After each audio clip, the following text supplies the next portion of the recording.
नमस्कार साथियों, good morning, सत श्री अकाल। मैं विकी वालिया इन support of people for making life meaningful. लोगों के सार्थक जीवन की ओर प्रयासरत एक बार फिर से आज आपके साथ उपस्थित हूं एक बहुत शानदार सी बात लेकर।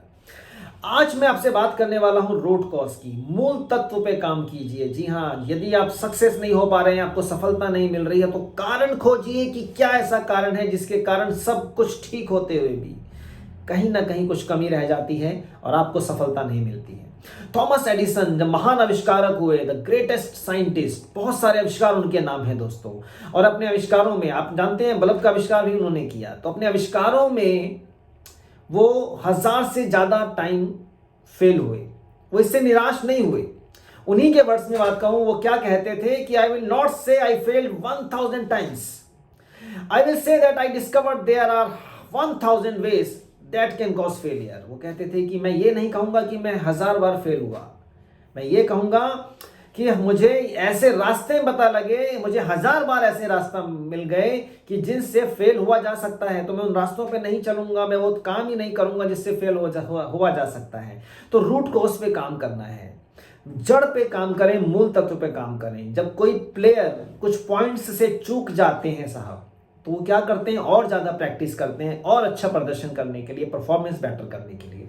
पर उन्हीं में से कुछ लोग होते हैं, कुछ प्लेयर्स ऐसे भी होते हैं जो रूट कॉज पे काम करते हैं। वो कहते हैं सब कुछ सही था, प्रैक्टिस सही थी, टाइमिंग सही थे, फिर भी कहीं ना कहीं कमी रह गई, क्या ऐसा कारण रहा। तो जब वो उनको पता लगता है कि ऐसा करने से वो बिछड़ गए, चूक गए मेडल लेने से, जीतने से, तो उस रूट कॉज पे काम करते हैं और नेक्स्ट टाइम वो उस गलती को नहीं दोहराते और वो विजेता हो जाते हैं। क्लास की बात करें, एग्जामिन्स की बात करें दोस्तों, स्टूडेंट्स हैं ना, स्टूडेंट्स एग्जाम, फाइनल एग्जाम से पहले सेमिस्टर्स क्यों होते हैं, आप सोच के देखिएगा। आजकल यूनिट टेस्ट का जमाना आ गया, यूनिट टेस्ट होते हैं, क्लासेस में टेस्ट होते हैं टाइम टाइम पर। तो होता क्या है कि जब आउट ऑफ 10 में से किसी बच्चे के 9, 8, 7, 6 नंबर आए, तो बच्चा क्या करता है, और प्रैक्टिस करता है और पढ़ता है कि आप और पढ़ेंगे और अच्छे नंबर लाएंगे और अच्छे नंबर लाएंगे। पर वहीं से कुछ बच्चे ऐसा होते हैं जो ये देखते हैं कि जब सर बढ़िया तो था, आता तो हमें ठीक ठाक था, हमने लिखा भी ठीक ठाक था, पर कहीं पे क्या गलती रह गई, किसके कारण नंबर कम आए, क्यों 10 आउट ऑफ 10 नहीं आए, 10 में से 10 क्यों नहीं आए भैया, पूरे बटा पूरे नंबर क्यों नहीं आए।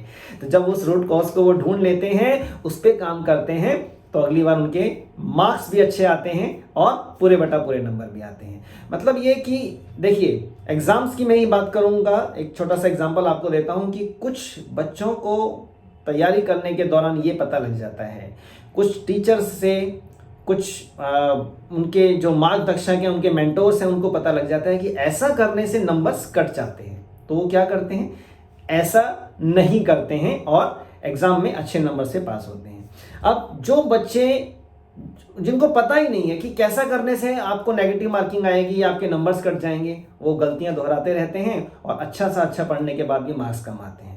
तो चाहे कुछ भी हो, क्षेत्र चाहे कुछ भी हो, फील्ड चाहे कोई भी हो दोस्तों, आप कुछ भी काम कर रहे हैं, सेल कम क्यों आ रही है, आप इतनी अच्छी प्रमोशन कर रहे हैं, क्यों आपकी सेल कम आ रही है, रूट कॉज को देखिए कि किस कारण से सेल कम आ रही है। कहीं पे कोई आपका कोई इंजीनियर है, कोई मैकेनिक है, तो वो देखिए कि बार बार शॉर्ट सर्किट क्यों हो रहा है, सब कुछ तो ठीक ठाक है, सारी पाइपलाइंस ठीक डली हुई है, फिर से शॉर्टकट क्यों हो रहा है बार बार। तो शॉर्ट सर्किट होने का कारण क्या है, उस रूट कॉज को ढूंढिए, अगली बार वो ठीक कर दीजिए, काम ठीक हो जाएगा। मशीन क्यों ठीक से नहीं चल रही है, कुछ तो कारण है ना, सब कुछ ठीक ठाक है, सप्लाई भी ठीक आ रही है, मशीन में कहां पे कमी है, उस जड़ को ढूंढ लीजिए, उस मूल तत्व को ढूंढिए, उस रूट कॉज पे काम कीजिए, काम हो जाएगा। मतलब ये कि यदि आप सफल होना चाहते हैं, आपको विजेता बनना है दोस्तों, तो आप अकेले नहीं हैं इस भीड़ में। मैं हमेशा एक बात बोलता हूं कि आप अकेले नहीं है, बहुत सारे लोग दौड़ रहे हैं, बहुत सारे लोग भाग रहे हैं, इस रेस के अंदर बहुत सारे लोग शामिल हैं। बस बात सिर्फ इतनी सी है कि जिन लोगों को यह पता लग जाता है कि इस प्रकार की गलती करने से, इस तरह की गलती करने से आप जीत नहीं पाएंगे, आपका नंबर बनाना मुश्किल हो जाएगा, आपका सफल होना मुश्किल हो जाएगा, तो उस गलती को आप बार बार दोहराते रहेंगे तो सफलता हाथ नहीं लगेगी। आप उस गलती को देखिए, उस गलती को ढूंढिए। जब आपको ये पता लग जाता है कि ऐसा करने से फेलियर हो सकते हैं, तो आप वो नहीं करेंगे, तो आपको सफलता मिल सकती है। तो अगली बार से जब भी कोई काम करें, जहां पर भी आपको लगता है कि यार सब कुछ ठीक ठाक था, फिर भी कहीं कमी रह गई तो उस कमी को ढूंढिए, कमी को पूरा करें, अगली बार उस गलती को ना दोहराइए और फिर देखिए क्या मजा आने वाला है, क्या लाइफ सेट होने वाली है और विजेता यकीनन आप ही रहेंगे। आज के लिए इतना ही, फिर से मिलता हूं कुछ नई बातों के साथ, कुछ नई चीजों के साथ। Wish you all the best, thank you very much, जय हिंद, धन्यवाद।